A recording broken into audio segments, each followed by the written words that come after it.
David Goodhart, welcome back to Thinking Class. Thanks so much for joining me. Not at all, John. Glad to be back here.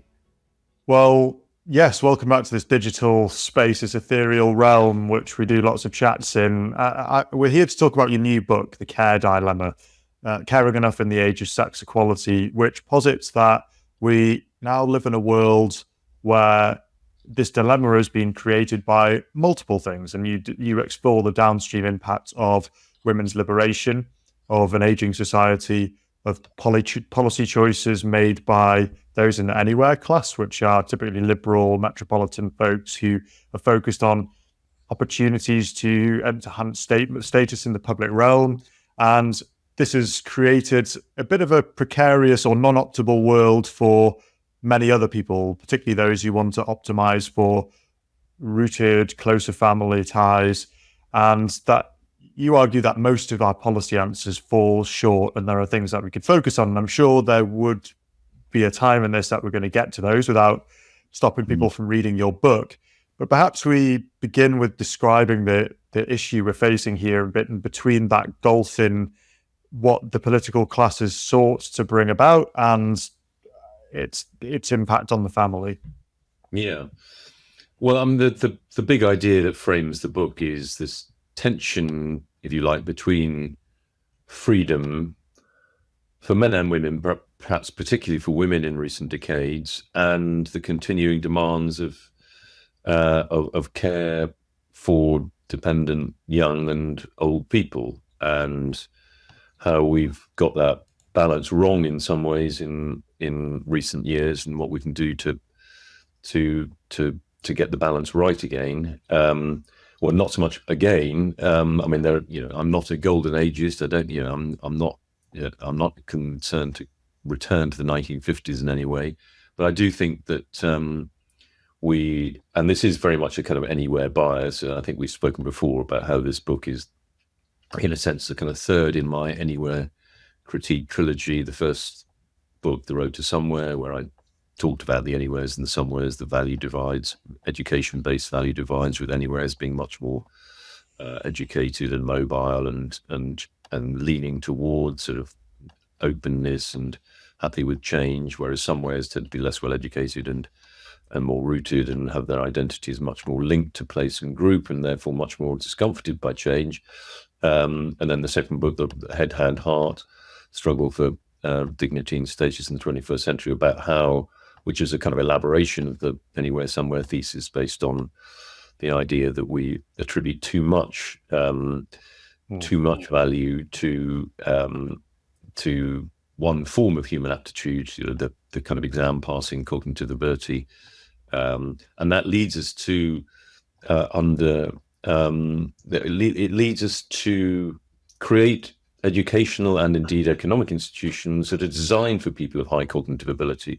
By definition, most of us are of average ability, and too many people of average ability are made to feel like second-class citizens in this world. And this actually is also one of the themes in this new book, The Care Dilemma, Caring Enough in the Age of Sex Equality, because actually one of the roles that people of average ability can flourish in, more difficult though it has become in recent decades, is parenting. To be, it's easier to be a decent parent than it is to be a brain surgeon or a corporate lawyer, and yet it's a role that public policy has kind of leaned against. Family policy, as I say rather facetiously, is about making it as easy as possible for both parents to spend as little time in the family as possible. Family policy is essentially childcare policy. But as you said at the beginning, the care dilemma is about how the undervaluing of the family and the domestic realm and the attributes associated with it, nurture and care, that this undervaluing lies behind so many of our contemporary problems. It lies behind the unstable family, which itself then puts huge extra pressures on the social state, the ever-expanding social state, the mental fragility crisis particularly among young people,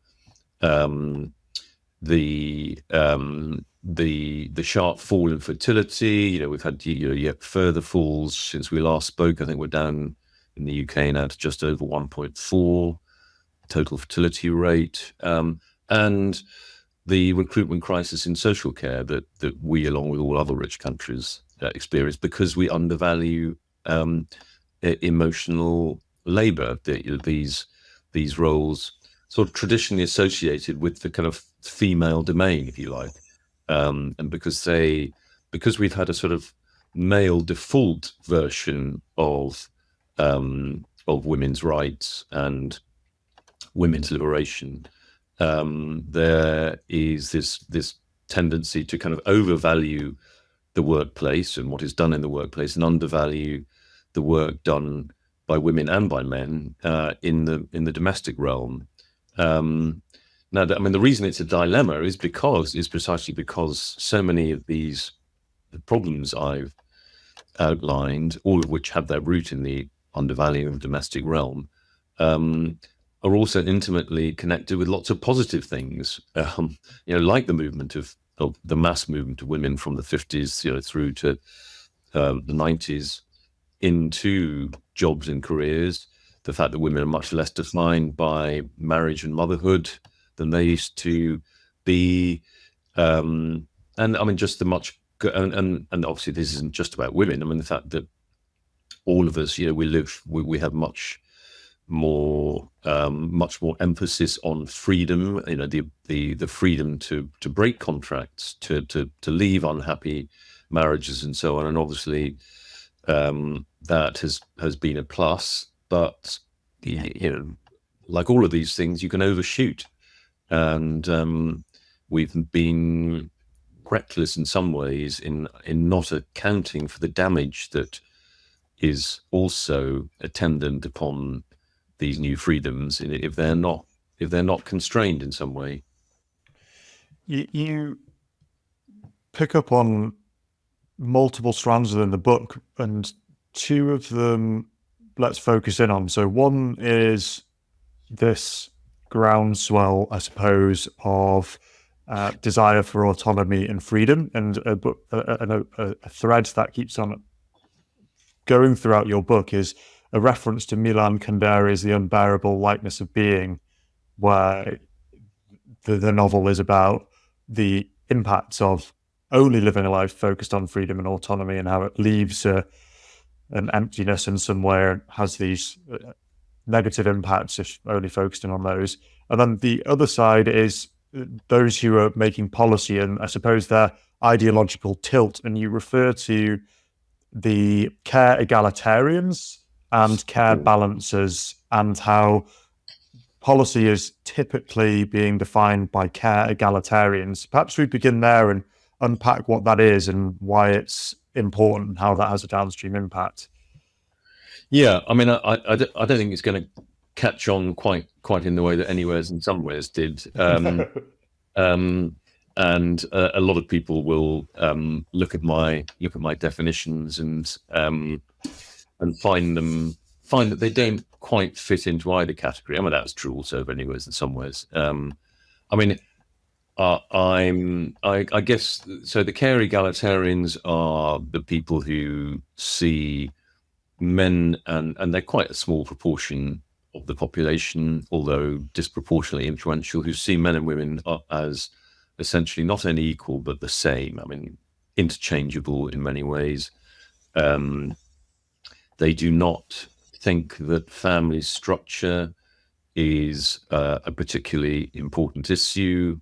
They are concerned with the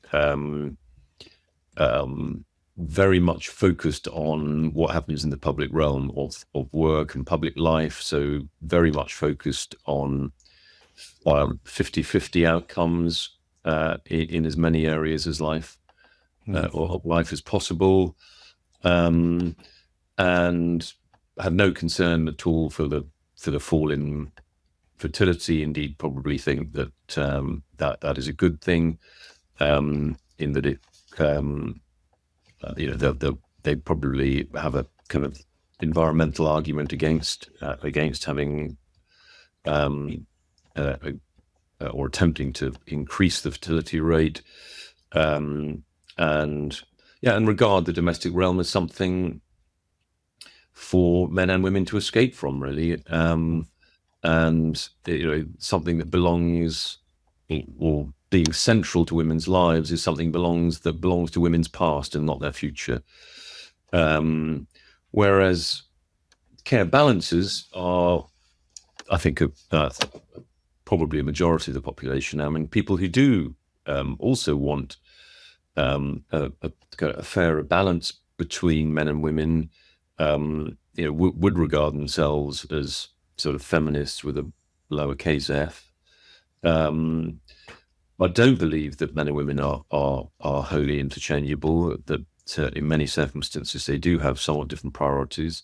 They do worry about the impact of family instability particularly on children, on the greater freedoms that adults have achieved in recent decades have to some extent come at the cost of good care for infants and for the elderly, and they worry about that and think that maybe we have overshot in some ways and we need to rethink things. They do worry about the sharp fall in fertility, and I think they represent the kind of the decent but still liberal majority on these issues, and but I think the care egalitarians have more or less dominated public policy in this field. Hence, family policy is essentially childcare policy, and hasn't even been particularly successful in that area. I mean, I write quite a lot about childcare and how we've got the regulation of it wrong, and so we end up with it being very, very expensive, and people quite legitimately complain. Obviously, we need to create a childcare system which does allow women to combine motherhood and jobs and careers more easily than they're doing now. So yeah, I mean, at the moment, kind of everybody is unhappy. We have a public policy that essentially ignores the priorities of a large minority, if not a majority, of women with young children. Almost all of the polling that you look at, some of it done by government bodies, Department of Education, asks people about their ideal childcare arrangements in the early years when children are preschool, and the majority of women say they would like to work less, and quite a large minority say they would like the freedom not to have to work at all in that period. And these voices are completely ignored by public policy. When Jeremy Hunt in the 2023 budget announced a £4 billion extension to the childcare subsidy, I mean, this, we're supposed to be living in an era of fiscal retrenchment, and nobody batted an eyelid about this enormous expenditure. I'm not saying that the expenditure is wrong, but it was noticeable that not all the political parties, if anything, were bidding to increase the childcare subsidy. Jeremy Hunt explicitly said that he was doing this so that to encourage women not to waste their talents on motherhood. I mean, he actually used the phrase not waste their talents on staying at home in that period. This is, we're talking preschool, 0 to 4, and that is that's much more expression of sort of care egalitarianism than the kind of pluralism that I'm arguing for, which I think is becoming. I mean, there's a quote in the book that is, it's sort of, you could take as my the sort of text in some ways of the book, from an American feminist, a woman called Anne Marie Slaughter, who she worked for Hillary Clinton in the State Department prior to 2016. She's a very well-known academic. She runs a think tank in Washington, and she puts it like this: my generation of feminists was raised to think the competitive work our fathers did was much more important than the caring work our mothers did. Women first had to gain power and independence by emulating men, but as we attain that power, we must not automatically accept the traditional man's view, actually the view of a minority of men, about what matters. And that seems to me to sort of capture where, in some ways, where we have gone wrong. That is very much a sort of care balancer view, and not a care egalitarian view, not a male default care egalitarian view.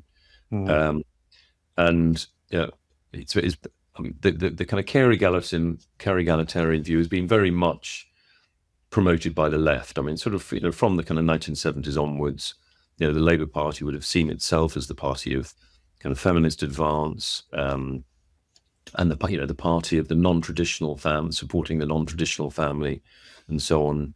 And that was, and that was good and necessary at the time. The Conservative Party, after some sort of initial resistance to many of these changes, essentially embraced them. I mean, there was the embarrassing John Major's famous Back to Basics in the mid-1990s, Peter Lilly's famous attack on single parents, single mothers, and those left deep scars. I mean, there was Theresa May's famous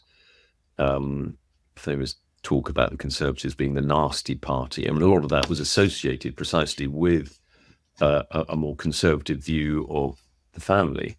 So the Conservatives, after that sort of brief sort of attempt at counter-revolution, sort of essentially sort of embraced a kind of a liberal left view of matters in this realm. And in the Cameron Osborne years, David Cameron actually himself personally was very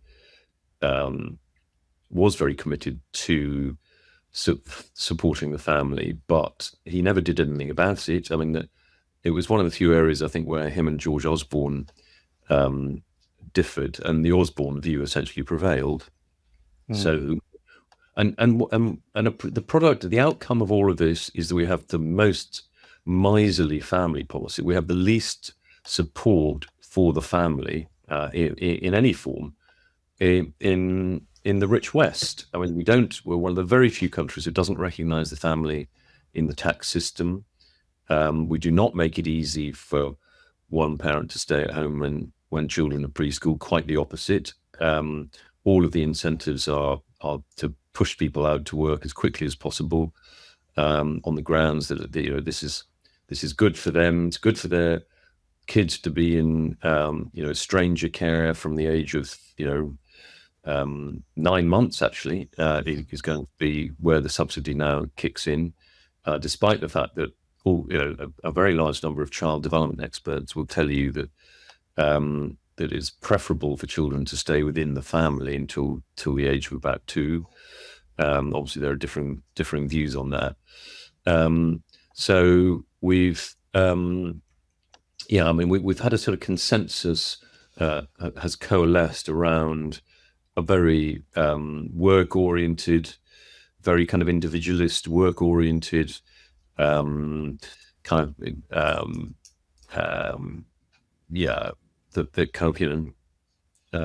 that work, Arbeit macht frei, rather than getting a better balance between the world of work. I mean, obviously, there are huge pressures on families. They need at least 1.5, often 2 incomes to maintain the standard of living that they want. But the way that the state helps or fails to help is not creating that better balance that I think the majority of people would like. Yeah, you touched on the downstream impact on children in all of this, with regards to how child development experts will tell you about the impact of having children as young as 9 months old in third-party childcare. And you draw out a few stories that are quite personal within the within our public sphere here in the United Kingdom, and you mentioned Trevor Phillips, a former Labour MP, who's now a media personality in his own right, and he lost his daughter when she was 36 years old, and she suffered from anorexia, and he has placed a link, I suppose, in that he and his wife regret being full-time workers and believe that perhaps their lack of input and being around her was good, and when you was a bad thing, and influenced potentially her mental health, or impacted it even. And you draw out a few child development studies in there that show that any child before the age of 3 effectively gets less out of it than than we think they do. And you mentioned something like even having a 9-month-old baby in there, their cortisol levels rise throughout the course of the day because they don't have anyone to stroke them, to love them, to hug them, to kiss them, because they've got the 30 other children to be dealing with in this childcare setting. And then even when the parents come and get them, they've had a full day at work. They're a bit stressed, and they can't provide the love and attention, and those cortisol levels keep rising. And then you go even further and build this picture, which is that we look around and see mental health being spoken about everywhere. We had rising mental health issues amongst Generation Z or Z, and I suppose you're drawing the link out, as people like Jonathan Haidt do as well, that this is the generation that has grown up in third-party childcare, potentially both parents out of the house, or they're the generation in which half of children only live with one parent, and so there's a whole different set of stresses there. And the one quote that really stood out to me towards the end of the book was one that you opened a chapter with, which was from a social policy commentator who wanted to remain anonymous.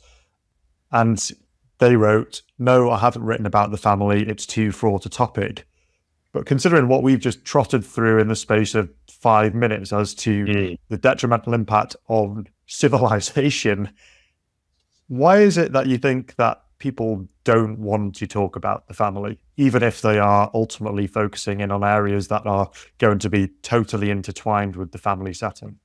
I mean, partly for the reasons that we've touched on already. I mean, the old saw that, going back to the 1980s, it was the right one, the economic argument, and the left one, the progressive side of politics won the kind of cultural argument. And that, I think, probably applies to family more than almost any other area. And the association between the kind of conventional two-parent family and kind of repression. I mean, it sort of goes back to kind of Freudianism. I mean, the 20th century kind of intellectual life was quite skeptical about the family as a site of repression of kind of human impulses, human freedom. Feminism then added a kind of another layer of critique that it was the family suppressed women essentially, and prevented them from expressing their creativity and freedom. So I think you have that sort of broader intellectual background. It was particularly taken up by the left. I mentioned in my book this something that John Cruddas, the former Labour MP, who at one point was did he stand for deputy leader? I can't remember. Oh, by the way, Trevor Phillips was never actually a Labour MP, but was he not? Well, he was a Labour activist, and I think he may have been candidate for Labour's candidate for London mayor at one point. But Cruddas was actually given the responsibility for writing the 2015 Labour manifesto by Ed Miliband, and he said to me the other day that he made lots of references to exactly what we've just been talking about, the the connection between family instability and so many of our social problems, whether it's, poverty. Obviously, if you have a high proportion of single parents, you're going to have greater poverty in the country, greater poverty, greater inequality. Something I point out in the book, one of the reasons why the UK is right at the top of the inequality league in Europe is that, A, we have an outsized financial sector, which always tends to lead to greater income dispersal. And we have the highest level of single parenthood. 24% of families with dependent children in the UK are single parent families. That is almost double the European average. But so many other areas, whether it's kind of housing, whether it's criminal justice system, a huge majority of people in the criminal justice system come from broken homes. And this is a relatively recent phenomenon. Obviously, a lot of this started back in the 70s and the 80s when divorce became a lot easier, and all of the freedoms that the welcome freedoms of the great sort of 60s and 70s liberalizations. But then the kind of effect on creating greater instability for children happened relatively gradually. So it was still by the so children growing up to be in the end of the 90s, beginning of the 2000s, it was still only about 20% or so of children who weren't growing up with both of their biological parents. Now we've got nearly half of children by the age of 14 are not living with both of their biological parents. That is a very, very large proportion. And John Bowlby's attachment theory remains absolutely kind of psychology 101.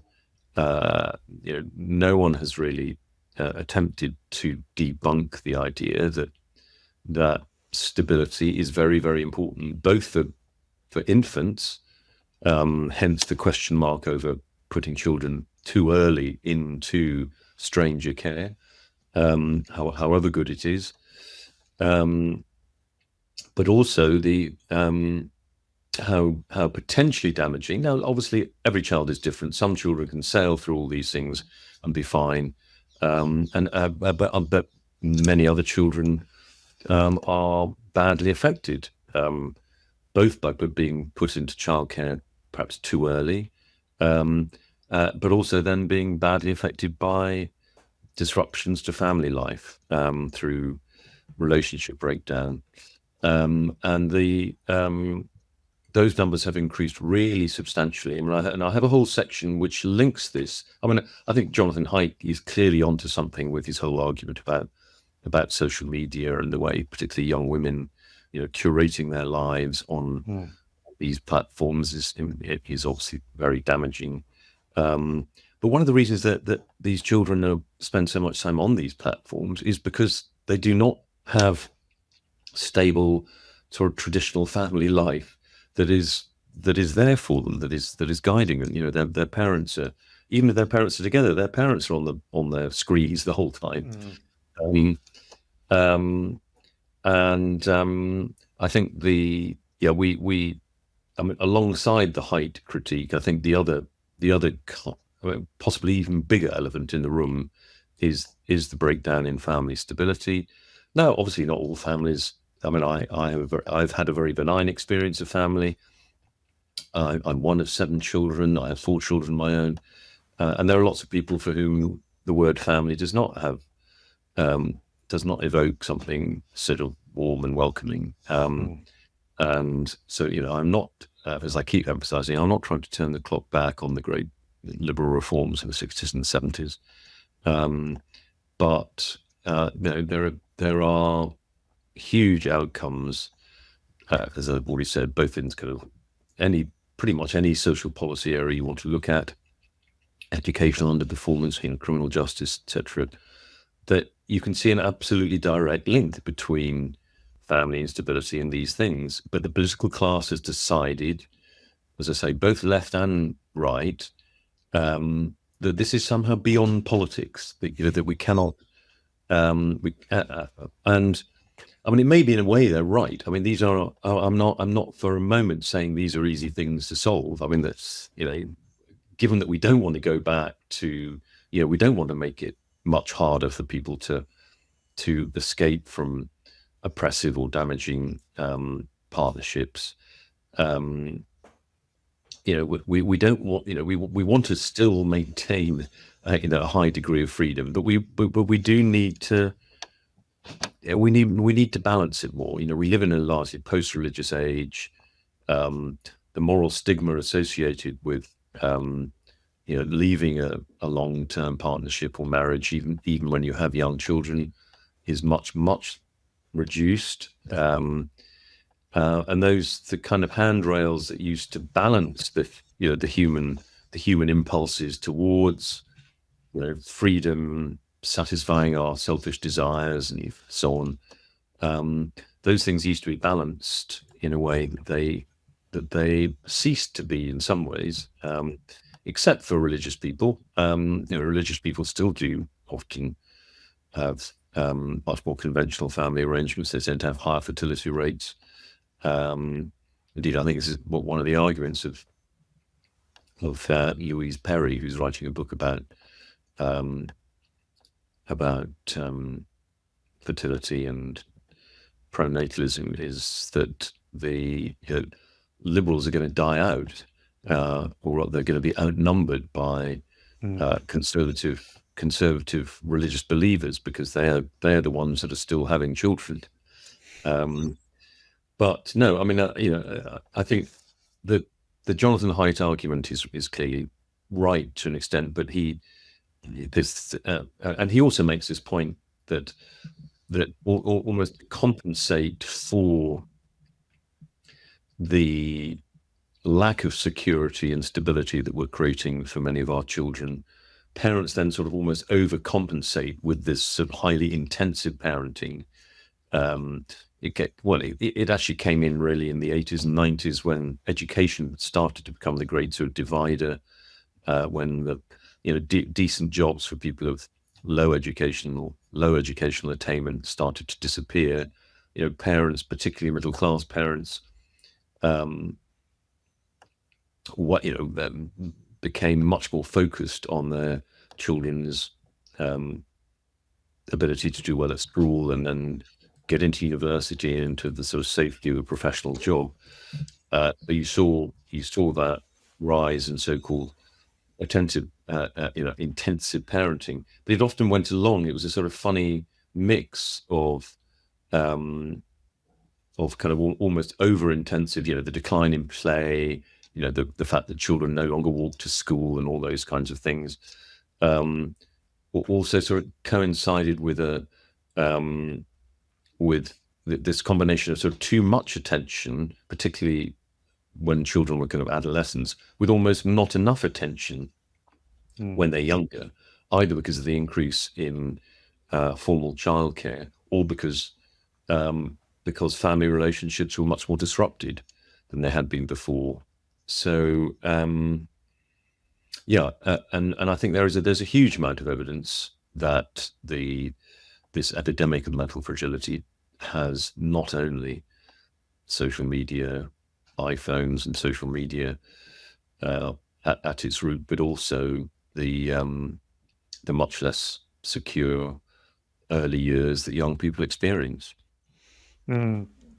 I personally think that we ought to conduct exercises like you're doing around the policies that have led us here, on any policy that is going to have wide-scale change, because the only way you can ever try to mitigate unintended consequences which are having a negative impact is by understanding the various threads and then adding new levers. I suppose that's just the nature of politics. But if we bury our heads in the sand, then things get even worse. Some things that were coming to mind when I was reading your book was that in the world of women's liberation, we can also see in polling that even in this world of women's liberation, that women are not totally happy across the board. I think people refer to it as the female happiness paradox, that despite all of this, and as a total caveat before I go any further, this is, as you begin with your book, with you're not suggesting anyone go back to hearth and home, but that the world we have created, liberation, is proving once more that liberation on its own is not enough.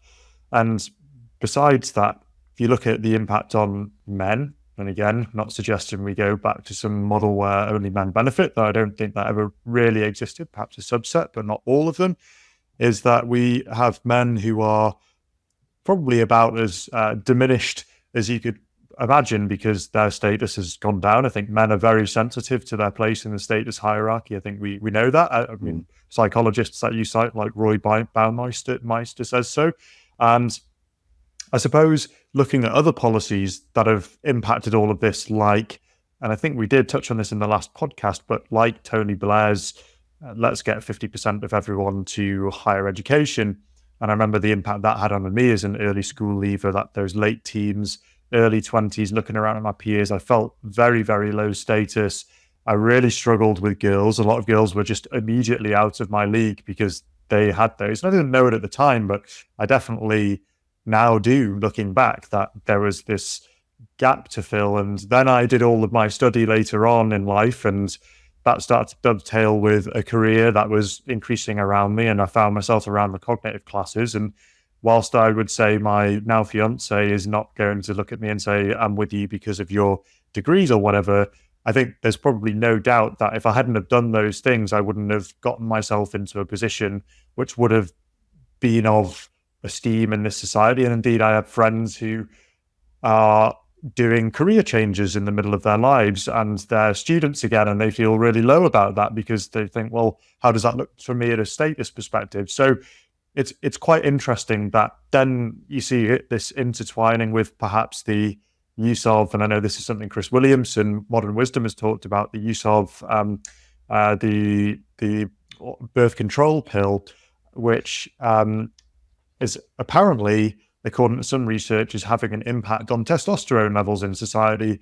So it feels like even beneath all of this, these political policies we're coming out with to try and raise status and opportunities and GDP, is that we're potentially having these unforeseen biological impacts where we've got, males feeling low status, low testosterone, all these other things of tools of women's liberation having similar effects. And then even at the end of this, despite the higher status, the higher GDP being produced by women, is even women aren't entirely happy. Total nested set of issues there. Yeah. No, I mean, I think, I have a chapter in the book on what about men? And clearly the all of these changes have obviously had a big impact on male-female relationships, because they coincide, because the kind of advance of women, half of women now in the UK go to university compared to about a third of men.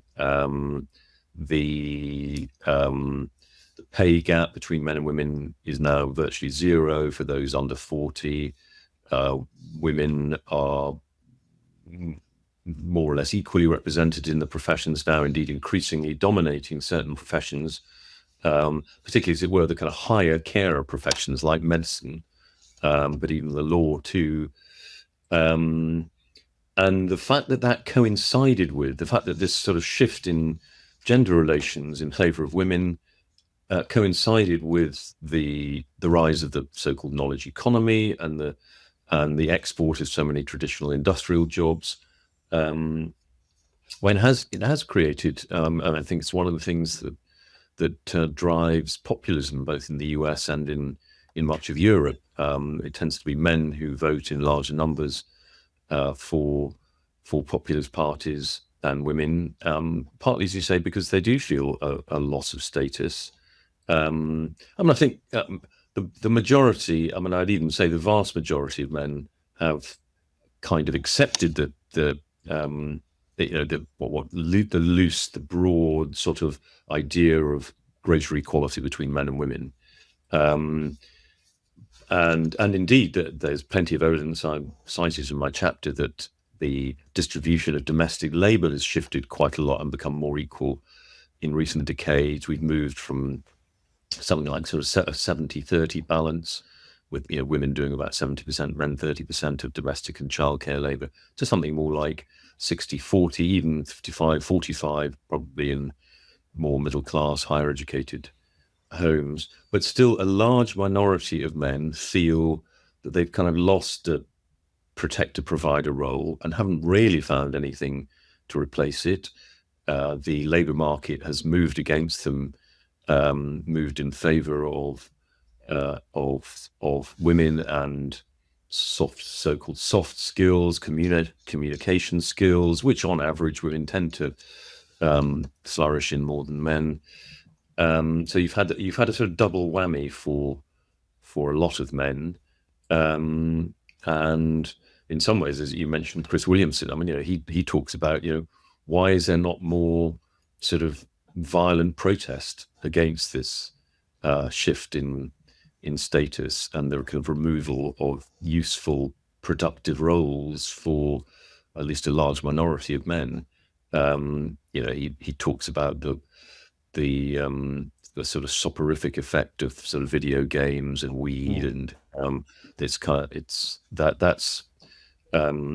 that's preventing a much uglier situation than we might be experiencing. So yeah, I mean that is clearly part of the story, and another reason why we need to kind of adjust some of the overshoots, and indeed, and just take account of the fact that men face some very significant challenges, particularly working class men in America and Europe, and we should take these issues seriously. I mean, on a lot of these social policy issues, we're still, as it were, fighting the battles of the 80s and the 90s. Feminism, at least in its sort of mainstream form, has kind of won. It's like social democracy, sort of had won by the 60s and the 70s. Okay, so we then had a brief period where the market economy was kind of restored, but we still have enormous public sectors, big welfare states. This is so much of sort of progressive thinking still seems sort of trapped in a it assumes that the kind of reforms haven't taken place that have taken place, and I think this is an example of it. And there's this odd sort of blind spot that, as we've already mentioned, that the political. I mean, I notice it so much more now. I've sort of looked into these issues that when Gordon Brown talks about child poverty, when Jennifer Dixon of the Health Foundation talks about the problems of the NHS, when Sam Friedman talks about kind of educational failure and disadvantage, behind all of these things lies broken families. I mean, to a very, very large extent, and yet they never talk about it. As you say, it's as somebody said to me, who I challenged, that someone had just written a huge piece about all various sort of UK social policy problems in the New Statesman, and they didn't mention the family and the unstable family. And I said, surely this is a factor. Oh well, it's all a bit too fraught. And it is difficult, and we've got into this sort of trap of thinking that talking about the conventional family must somehow be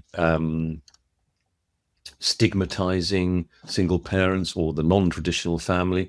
But why? I mean, nobody since the 1990s, there's no senior political figure who has made a speech attacking single parents. It's no longer a worry. I mean, the worry is on the other side, that and most people who are in a single parent situation do not welcome it. I mean, the polling shows 65% of single parents say that they would prefer to be in a conventional two-parent situation. That this is not Yeah, and as I said earlier, the Conservatives have been sort of frightened out of fear of appearing hypocritical.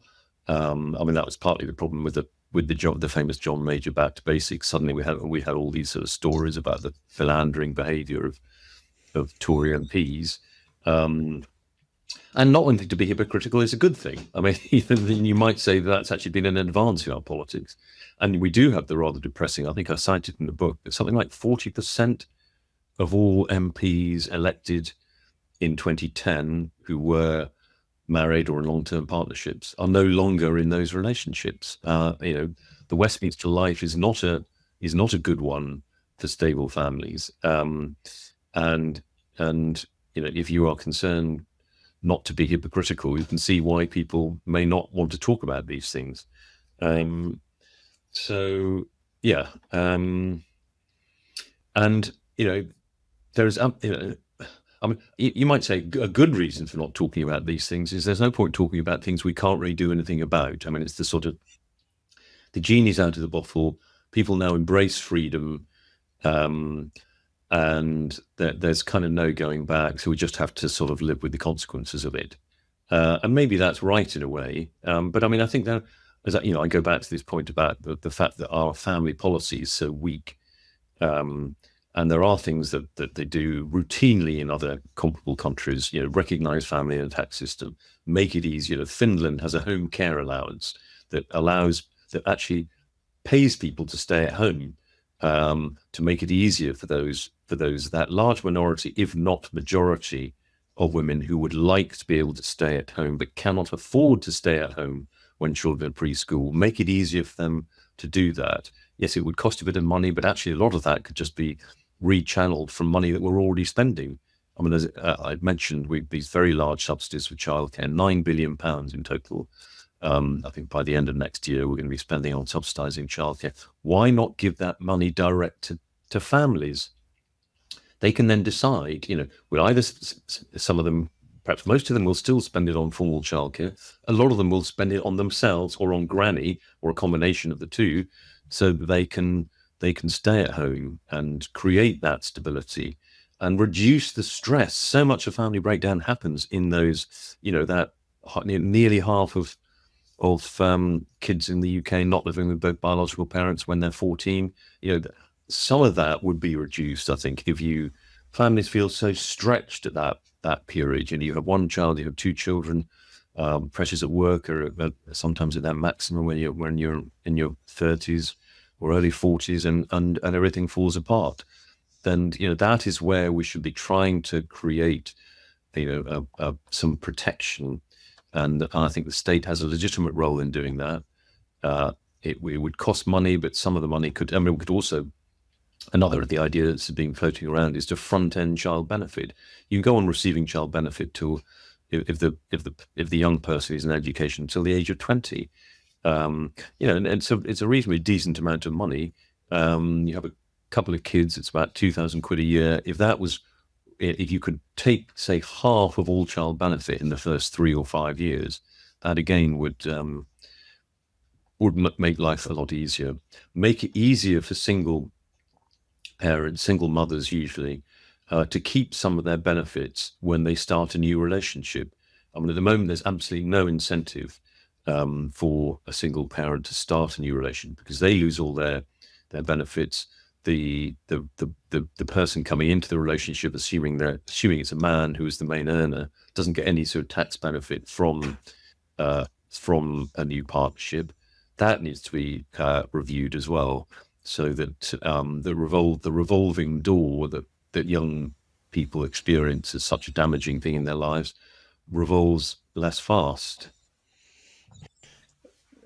Your book, I think, also pulls out quite clearly that there are civilizational tectonic shifts that are underway. You talk about demographics. You cite people like Paul Morland, the demographer, to talk about how we're trending toward very few people, not just in the Western world, but in many different parts of the world. And this makes the organization of big states a bit harder, not least because of fallen tax revenue and the like.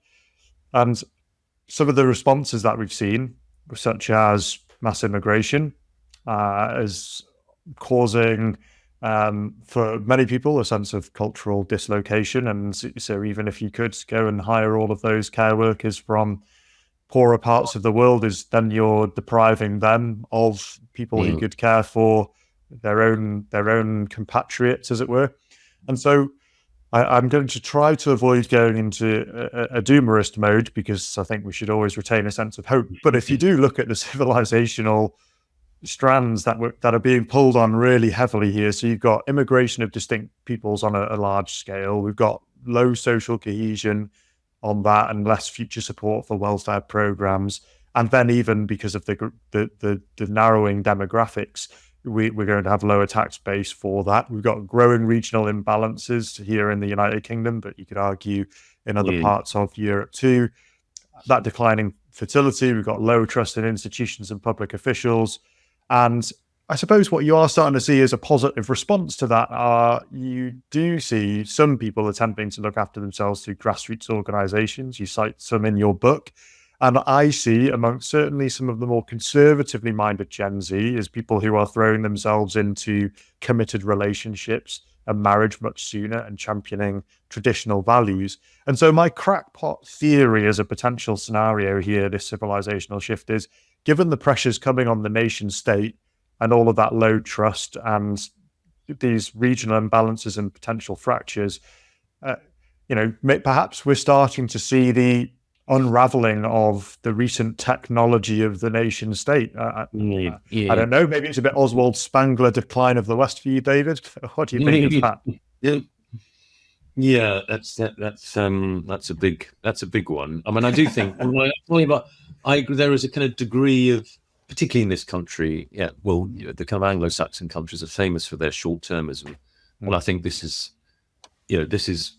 we're kind of verging on civilizational short-termism when you talk about the Treasury model is about maximizing workforce, GDP, and tax income today, but only by making it harder to raise the stable families of the future. And I do think it's demography. It's the economics that may come to our aid here. The economics of low fertility, which is associated with kind of lower marriage rates, more unstable families, certainly makes it. It's obviously low fertility is also associated with women's freedom, but we can overshoot in these areas, and we still have this fertility gap. Women and young parents say they want more children than they're having, and we should do all we can to imagine if we valued reproduction in the same way that we value production. That we would create a much more family friendly arrangement for people in those reproductive years, for men and women to share the burdens, and for companies in the state to help. I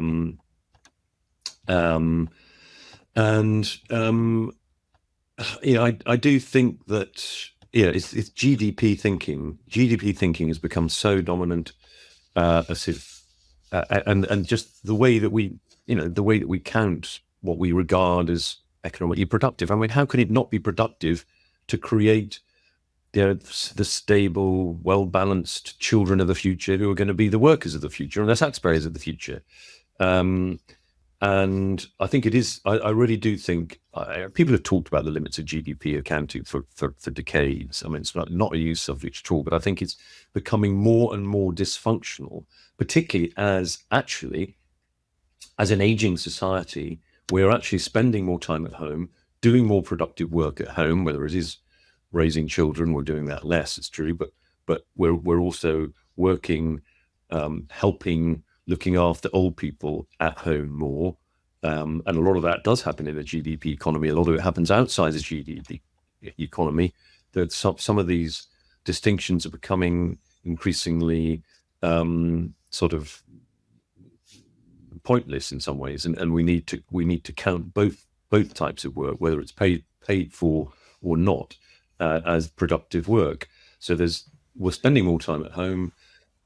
We have working from home as a result of partly as a result of the pandemic, the whole Zoom economy, particularly with their laptop classes. We have AI that is presumably going to reduce the working week at some point in the near future. We have men stepping up more, doing more work in the domestic childcare field, in the domestic realm. So I mean, all that we're sort of, the GDP is sort of setting ourselves up to fail in some ways. That the way we currently count productive work is setting ourselves up to fail, and I think we really do need to go back and look at that. I think that it's not. So I mean, I don't think it is an entirely pessimistic story. I actually remember when I wrote my book, The Road to Somewhere, where I created these labels, the Anywheres, in some ways. Book I was writing it in 2016, and I remember looking at the issue of the family for the first time. I'd never really been particularly interested in family politics before, and I was really surprised to find, I mean, both how little support we have. I mean, I kind of stumbled across this gap that I mentioned earlier, this huge gap between probably the biggest one in all of public policy, between the views of ordinary people. They're there in the British Social Attitude Survey. They're no secret, but the views of ordinary people about a lot of these things, and the views of the political class. I mean, something I think I forgot to mention earlier, when I mentioned Jeremy Hunt and his why are you women wasting your talents on mothering, as he was announcing this expansion of childcare. The families that will benefit most from this expansion of childcare subsidy to children as young as 9 months will be those households where both parents work full time, which is about a third of families with children. The proportion of the British public who think that is the best arrangement for the best family arrangement is 9%. This is not many people are forced into it. Many people want to do it, and they obviously they should be free to do that. But most people do not think this is an ideal arrangement. The only people who were talking about these things at the time seemed to me were regarded as cranks and Christians. And I actually think things have improved now compared to then. So there is a conversation at least, partly because of the fertility crisis, which having huge into our economy. And I think that we will have a sort of roll back into all of these other issues. How can we actually support the family in a proper sense, not just by talking about childcare, but talking about supporting the domestic realm. But men, I mean, even paternity, so that men, we're getting international outliers. We had 2 weeks, at some trivial payment. So I do think these issues will become more central. You're starting to see, politics. I mean, it's unlikely or unlikely to see the Labour Party embracing these things. Thinking that a kind of revived Conservative Party under Kevin Badenoch has talked about the importance of family. I mean, everybody talks about the importance of family, and with that, so doesn't really mean very much. You want to hear from people about it. She might be interested in thinking out some of those ideas of creating a real family policy, like one that really does support more stable families and makes it easier for parents to stay together and reduces the huge stress to those early years. And that does include men stepping up more, but it means not always treating women by a male shield. If women want to be at home and children free school, or even after, then they should, ladies, that there should be, feminism should be confident enough now to be pluralistic, not just have a feminist, but also one that reflects the priorities of more family focused women. I think that that is going to be on the agenda. Well, David, it's been an absolute pleasure to have you back. For everyone listening, watching, go out and read The Care Dilemma, Caring Enough in the Age of Sex Equality. It tells you everything you might want to know and haven't even thought about as to how we ended up in this position of family dissolution or devaluation, and how it is that we might move forward. Some of the red herrings in there. David, it's been an absolute pleasure. I look forward to the next time we speak and hearing what you're working on, and I'll see you in the future. Great. Keep up the good work. Bye, John. Thanks, David. Take care. To keep up to date with all that I am doing, please subscribe to the Thinking Class YouTube channel @ThinkingClass and follow me on X @ThinkingClasses. Thinking Class seeks to understand the civilizational issues we face and why what our leaders do in response matters. Here, I seek to explore the ideas, values, and culture that made our civilization, those that are unmaking it, and how leaders at our public and private institutions should respond. Engage with me on YouTube or X, or write to me at thinkingclasspod@gmail.com to tell me who you want me to speak to and what topics are important to you. I look forward to seeing you there and for joining me on this journey.